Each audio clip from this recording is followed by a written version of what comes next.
5, 4, 3, 2, 1, 0.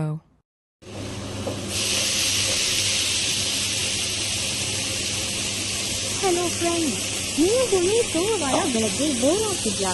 ಹಾಗಿದ್ರೆ ಬನ್ನಿ ನಮ್ಮ ಶಾಸ್ತ್ರೀಯ ಇದೆ. ಬಿಸಿ ಬಿಸಿ ಗರಿ ಗರಿ ಪ್ಲೇನ್ ದೋಸೆ ತಿನ್ನೋದಕ್ಕೆ ನಾವು ಶುದ್ಧವಾದ ಅಕ್ಕಿಯಿಂದ ಮಾಡಿದ ದೋಸೆ ಹಿಟ್ಟನ್ನು ಬಳಸ್ತೀವಿ. ಗೋಧಿ ಮೈದಾ ಅಂತ ಯಾವ ಹಿಟ್ಟನ್ನು ಮಿಕ್ಸ್ ಮಾಡಲ್ಲ. ಅದಕ್ಕೆ ಇನ್ನೂ ಜಾಸ್ತಿ ರುಚಿ ಬರುತ್ತೆ. ನಮ್ಮ ಹೋಟೆಲ್ಗೆ ಬರೋ ಎಲ್ಲ ಕಸ್ಟಮರ್ಸ್ ಅದನ್ನೇ ಹೇಳ್ತಾರೆ. ಬೇರೆ ಹೋಟೆಲಲ್ಲಿ ಏನೇನೋ ಹಿಟ್ಟು ಮಿಕ್ಸ್ ಮಾಡ್ತಾರೆ ಕಲರ್ ಬರಕ್ಕೆ. ನೀವು ಹಂಗೆ ಮಾಡದೇನೆ ಹೆಂಗೆ ದೋಸೆ ಇಷ್ಟೊಂದು ರುಚಿಯಾಗಿ ಗರಿಯಾಗಿ ಬರುತ್ತೆ ಅಂತ.